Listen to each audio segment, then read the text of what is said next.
Welcome into CampusLore Live, where NFL players are the experts on college football. I'm your host, Drew Butler, joined alongside Aaron Murray. Aaron, week 6 is in the books. We have an awesome episode this week. We're going to be joined later on in the show by second-year wide receiver for the New York Football Giants and Auburn University alumni, Darius Slayton, returning guest on this show, so we will enjoy talking with him. What's there to talk about? Well, so much. We had an unbelievable weekend of action. We had overtimes. We had shootouts. We had high-powered offenses. And with those high-powered offenses, Aaron, I think one of the most important things to talk about is the lack of defense all across the nation. Let me read out some of these scores to you. 56-45, UNC Virginia Tech. 41-38, Florida, Texas A&M. 63-48, Alabama and Ole Miss. 53-45, Texas and OU. And maybe the biggest head-scratcher, Aaron, was the defending national champions going down for the second time in 3 weeks. They gave up 45 points to Missouri. They lost 45-41. What a weekend. We all know offenses take a little bit longer to get going. You need all 11 guys to make a play happen. Defensively, you could have maybe a couple superstars make the play, and the rest of the guys can kind of take a nap. But right now, offenses are at the advantage right now, and defenses are at the disadvantage. And you can make the excuse that, hey, these guys didn't tackle as much during fall camp, different practice schedules, less physical, because we are seeing a bunch of missed tackles in the open field. But the thing is, you're seeing also a lot of big explosive plays where guys are just running wide open. And one of the reasons why is just better quarterback play. These kids are coming into high school and playing in pro-style offenses. They're playing offenses that they see on Saturday and Sunday. Spread offense, RPO, zone read. It's not like you're getting a bunch of high school kids that are running the triple option and then have to go learn a new system. They are running these type of plays. It's easier for them to adjust to. Defenses are just struggling with this up-tempo, spread offense. All right, let's touch on the team that we mentioned in the open. They're actually playing Florida this weekend, and that's the defending champion, LSU Tigers. Since 2011, no defending champion has dropped out of the top 25 so quickly. That's right, LSU out of the top 25. They just lost their second game in a row. The defense is essentially non-existent, Aaron. They brought in Bo Pelini. They're paying him $2+ million a year, and it's just not working out. Don't forget what Coach O was at Ole Miss when he was there. 0 SEC wins. Don't forget, he was just middling the year before when Joe Burrow had yet to bust onto the scene. Now he's lost everybody. Is it back to the same old Coach O? Is LSU in real trouble?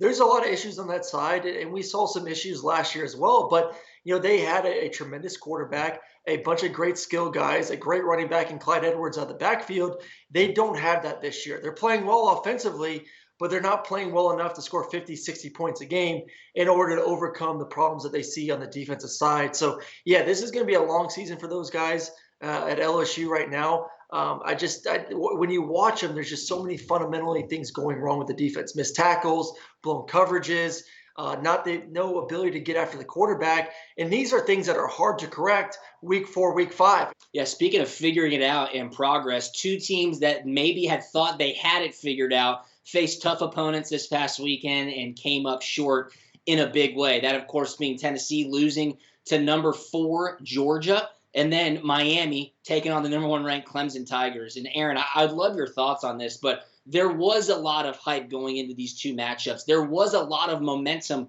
for these two teams, but I just think there's such a clear difference between those top echelon, top 4 teams and the rest who are trying to get there. Tennessee's identity was a strong offensive line that was going to be able to dominate the line of scrimmage. I mean, -1 yards against Georgia this weekend. If you rush for a -1 yards, you're not going to win a lot of games, especially in the SEC. Defensively, we knew they had to kind of get better on that side of the football. But offense was kind of their baby. They were going to ride that offense and that offensive line.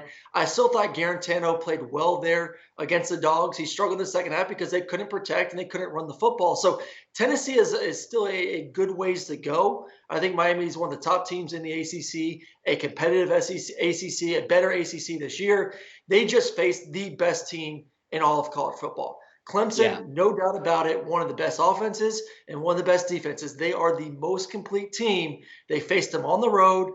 and really, really hungry and ready to show the country that they deserve to be the #1 team. So it was unfortunate for Miami, but I still think, like I said, I still think Miami is a great football team, a team that's going to be playing really well the rest of the season, and still a chance to be a top 15, possibly top 10 team by the end of the year. Tennessee and Miami, just not there yet, but certainly continuing to make strides. Hey, when we come back, we're going to talk about that crazy Alabama-Ole Miss game and a couple of opinions that we think you will be interested in.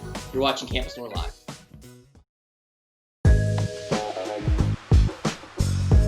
We are back, CampusLore Live. Drew Butler and Aaron Murray breaking down what went down during Week 6 of the college football season. You stayed up late enough because this game went for a while. That Alabama-Ole Miss game, Aaron, it was an offensive showcase. Cannot believe the numbers and the statistics that were put up in this matchup. Lane Kiffin tried to take down his former boss and Nick Saban. Nick Saban moves to 21-0 against his former assistants, but Ole Miss was able to score 48 points. That's right, Alabama won this game 63-48. Impressive by Ole Miss, but non-existent on the defensive side. What is Ole Miss's trajectory as far as becoming a real contender in the SEC West? The fact that Alabama had a better chance on first down to get either another first down or a touchdown compared to getting a second down. I mean, just absolutely mind-blowing how terrible Ole Miss defense has been playing this entire season. I mean, we knew Alabama was going to be able to score, just not at will. I mean, they literally just moved the ball up and down the field. The good thing for Ole Miss fans and for Lane Kiffin, at least you're going to be entertained this year because Matt Corral in that offense is really fun to watch. He's flinging it around. He's using his legs. They got a great tight end in Yeboah. They got some skill on the outside. The running game's moving in the right direction. So at least you know you're going to show up and watch some good, fun offensive football. So yet they're not going to be a contender until they figure out that side, the defensive side. But at least you're going to get a lot of points to watch. Yes, some absolutely mind-blowing statistics. The one Aaron just told you, and the other one was that Ole Miss prevented 40 yards of defense the entire night. That's correct. Meaning, if Alabama did everything that they could when they had the ball, they would have gained 770 yards. Instead, they only gained 730 yards of offense. That is crazy. I don't think you'll ever see another statistic like that again. But, Aaron, you hit the nail on the head. I mean, you got to find the defense to pair with the offense. At least stop more than 40 yards of offense. But Alabama taking on Georgia this weekend, 2 versus 3 matchup. And it's going to be a lot of fun because it's strength on strength, weakness on weakness. We'll see who is the first to duck and who gets out of Tuscaloosa with a big-time victory. Speaking of big-time victories, Aaron, you and I have been just on a roll this season so far, knocking down and predicting pretty much exactly what is happening week in and week out across college football. But we got to give our viewers some more of an inside look of our brains because we've been so spot on. So tell me right now, give me a bold prediction, an interesting take, something that's really caught your mind through the first 6 weeks of the college football season. Well, I'm not going to go with a team or maybe a team that's going to show up this weekend, but just a player who's really impressed me here in his young career. That's Connor BAZELAK, the quarterback from Missouri. I mean, this kid is an absolute stud. He has NFL written all over him. He's 18 years old. He's played in 1.5 football games, and you just watch him. The rhythm in the pocket, the timing, the accuracy. He is right now the most talented quarterback in the SEC, and he is going to be the best quarterback in the SEC next year and his junior year, and there's no way he stays around for his senior year. This kid is going to be a first pick in the draft, most likely top 5 pick, but he is just so much fun to watch. His fundamentals are something to envy for all quarterbacks out there. All right, I wish in an alternate universe I could come back and play one good game in the SEC at quarterback because then Aaron Murray would tell everybody, I'm going to be a #1 pick. I'm going to be a Heisman favorite. I'm the most talented quarterback in the SEC. You've done it year after year, whether it's Felipe Franks, you've loved on Kyle Trask, you've what loved I say on about Joe Burrow last year, week 3 or 4. Joe Burrow, I'll give you that. I will give you that. Hey, Felipe Franks threw 4 touchdowns, and they should have won the game this weekend. Absolutely. Absolutely. No, but you're 100% right. Connor BAZELAK, it almost makes you think, what was Eli Drinkfitz thinking? Put him in the game. Start this kid if he's so good. It makes you really wonder how some of these coaches miss on the quarterbacks that produce in games, yet they don't start them at the onset of the season. Quite interesting for sure. You know what else is quite interesting? You look at the top 5 in the AP right now, Aaron, and it makes you wonder. The ACC has 3 teams in the top 5. The SEC only has 2, and I believe one of them will be exiting this weekend after Alabama and Georgia take on each other Saturday night. But in the top 25 as a whole, the SEC has 6 teams. The ACC has 5 teams, with a couple of teams knocking on the door right there with getting votes outside of the top 25. As of now, mid-October, week 6, I think the ACC, top to bottom, is better than the SEC. That's just how I feel. Look at the rankings. You're entitled to your own opinions, Aaron, but you're not entitled to your own facts. And as of today, I think the ACC could be better top to bottom. And it's a huge help that Notre Dame has joined the conference. And what Clemson was able to do to Miami, another top 10 opponent this past weekend, really shows you how they are the cream of the crop in college football. Who knows if that will continue throughout out the season? And we'll bring it up to our guests in our next segment. That's right, we're going to be joined by Darius Slayton of the New York Football Giants, an Auburn University alumni. He joins us right after the break. So come on back to CampusLore Live.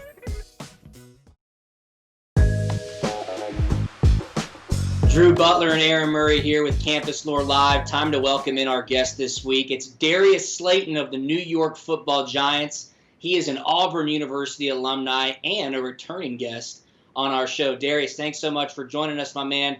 How are you doing? Let's get right to it, okay? Auburn loses to Georgia 2 weeks ago. They come back this week. They get a nail-biting win against Arkansas. Do you think that the Tigers have what it takes to compete for the SEC West in 2020?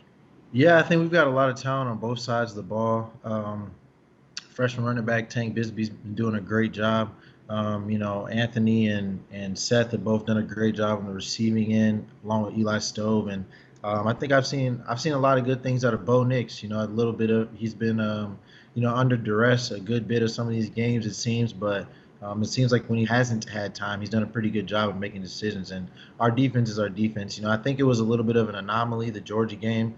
We normally don't get pushed around that way, but I know those guys will rebound. Coach Steele's a great coach, so I'm looking forward to the rest of the year. So, Darius, what do you think is going on right now with SEC defenses? I mean, it's been amazing to see the progress of offenses this year. I mean, they're just putting up stupid numbers. Is it just a more skill on that side when it comes to quarterback and receivers and running backs, or is there really an issue right now with defenses? I think just football in general these days, you're starting to see more spread, more people taking shots, people trying to throw the ball every down. But, I definitely think the identity of the league is still there. Like you said, Georgia's playing defense and running the ball well right now, and that's why they haven't dropped any games yet. They've been able to do those two things successfully. Do you think that goes back to really the unprecedented offseason that these players and coaches had to go through? No spring practice, different timing for fall camp, being on campus, going through all the health and guideline protocols. I mean, as a player, how much do those fundamental periods of work, time and time again, really matter when it's game time? Defense is major on communication. So if you have any kind of people not on the same page in the back end or the front end, it's going to lead to giving up big plays. So I definitely think that just this odd year and not having as much time as you normally would to get to know your players and get to know your teammates has definitely been probably some of the reason for all this high-scoring games. I think one of the big matchups I'll be looking forward to this weekend in this Georgia-Bama game, I'm sure you're hoping the Dogs take care of Bama on the road, is the receivers for Alabama against the cornerbacks for Georgia. And these are cornerbacks in Eric Stokes and Tyson Campbell. They're big kids. They're 6'1", 6'2". They got length. They're able to kind of jam guys at the line of scrimmage. Talk about your experience as a receiver going against, say, a 5'9", 5'10" corner, and then going up against a guy that's 6'1", 6'2". In college, I played with Carlton Davis and Jamel Dean. Both play for the Buccaneers now, but they're both 6'2", probably 205, 210 apiece. So not just big, but huge corners and strong. So definitely going up against them all the time. When you have a bigger corner on you, you definitely can't play as much bully ball, I guess. It's kind of over with as far as shoving them out the way or trying to push them around. But you kind of, for me personally, I try to turn it into more of a feet game and change of direction game, because normally the bigger the corner, the worse you change of direction. Smaller, the better. Who's a college wide receiver that you would say might be the best in the nation right now? I gotta go with my guy Seth. I think what he did in the Kentucky game was pretty special. I think he showed ability to not only be able to make big catches, but big catches in traffic, which is hard to do. And I think right now, I tweeted it, but I think he's the best 50-50 ball guy in the country right now. So I think he's been special so far this year, and I look forward to watching him play the rest of the year. When you watch this Auburn team, though, talking about that offense for those guys and the skill at the receiving position, how much of this looks like a Gus type offense, or is this more of a Chad Morris offense when you watch them on Saturdays? Watching them this year, I've seen plays that I recognize, seen concepts that I recognize, but there's been a ton of new. Definitely in the Kentucky game, there was a lot of plays I haven't seen before. In Georgia, we didn't hit them, but there was definitely some different concepts in there. So, I've heard a lot of great things about Chad Morris. Heard he's a great play caller, and I definitely have been able to see his imprint on the offense. Let's talk about LSU for a second. They just dropped out of the top 25 rankings. It's defending national champions. You played against that Coach O team. Remember what Coach O was like at Ole Miss? He lost Joe Burrow now. He's lost Joe Brady. He lost Dave Aranda. And they've already dropped 2 games. Do you think LSU is in a coaching situation right now, or are these players just continuing to read the press clippings that's led them to a 1-2 start? It's hard to have a national championship caliber team every single year, especially at the quarterback position. So losing somebody like Joe Burrow and your play caller, and not to mention Clyde Edwards-Helaire, which you see what he's doing with the Chiefs. Yeah. That offensive line that I think 3 of them got drafted, I think, or something crazy like that. So I think it's just a lot to try to replace. When you watch the game this weekend, Auburn versus South Carolina, what are some keys for victory? I mean, there's a South Carolina team had a nice win this weekend versus Vandy, really dominant. Their quarterback Colin Hill is playing great. They got a great receiver in Shi Smith.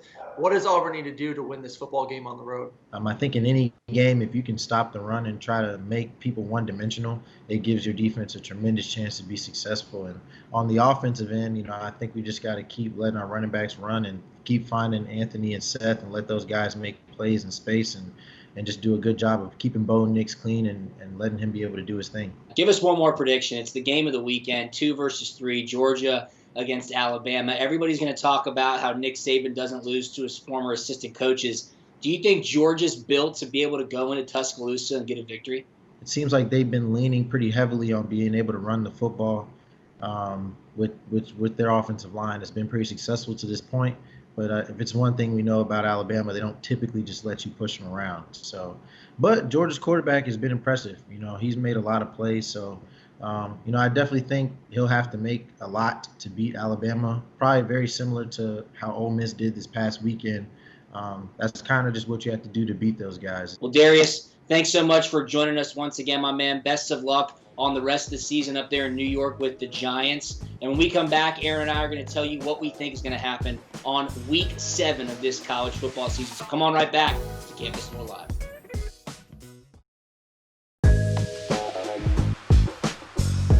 Welcome back into CampusLore Live. Huge shout out to our good buddy Darius Slayton for joining us once again. Those football Giants, man, they're pesky, Aaron. Great game against Dallas this past weekend, and Darius is a big play threat as he shows out week in and week out, repping Auburn University. Always great to have Darius on the show. All right, let's dive right into Week 7, a couple of premier matchups, Aaron, and none bigger than the top 3 matchup in the SEC. Number 2, Alabama, welcoming number 3, Georgia.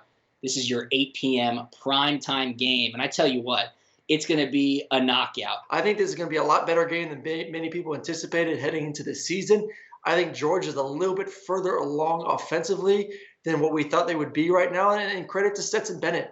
He's done a great job taking care of that offense, taking care of the football. Offensively, they're doing their thing. And then that defense is just scary good. And the reason why they're so good is because they got speed and length on the outside. Eric Stokes, Tyson Campbell, long, lanky cornerbacks that are not going to be afraid of Alabama's receivers, going to be able to jam them at the line of scrimmage and then put a safety inside the box to then worry about Najee Harris. And it's going to be the weakness of both teams that is going to have to play better. Georgia's offense is going to have to take another step forward because they're going to have to score 30-plus points in this game to keep this thing close and possibly win it. And Alabama's defense, who has studs at every single level of the defense, needs to play better. They got Dylan Moses. They got Patrick Surtain.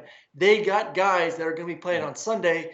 They got to go out there and execute right now. They have yet to face a team with Devontae Smith, Jalen Waddle, Najee Harris, Mac Jones. It's going to be an absolute battle. Where are you leaning on this one? It's a night game in Tuscaloosa. Stetson Bennett, he's got this big magnifying glass on him now. Can Kirby Smart end the 21-0 reign of terror that Nick Saban has on his former assistants? I think if there's anyone that can do it, it's going to be Georgia this year. And listen, the good thing for Georgia right now, based on the way Florida looked this past weekend, is they're most likely going to get 2 shots at the Crimson Tide. I think this is going to be super close. This is going to be 4 quarters. Get your popcorn ready. And I just really love Georgia's defense. Yes, maybe they haven't played elite offenses just yet this year, but you know good defense when you watch good defense. And right now, Georgia at every single level, they're fast. They can get after the quarterback. I mentioned the length on the DB side. Right now, there's more confidence in the Bulldogs after this weekend. And I think Alabama's right now in the locker room saying, hey, are we as good as we thought we were going to be? So I do think the Bulldogs can go in there and upset the Crimson Tide this weekend. All right. Hey, you talk a lot about the offense for Alabama, the defense for Georgia. When those clash, guess what the third phase is sitting there waiting to do?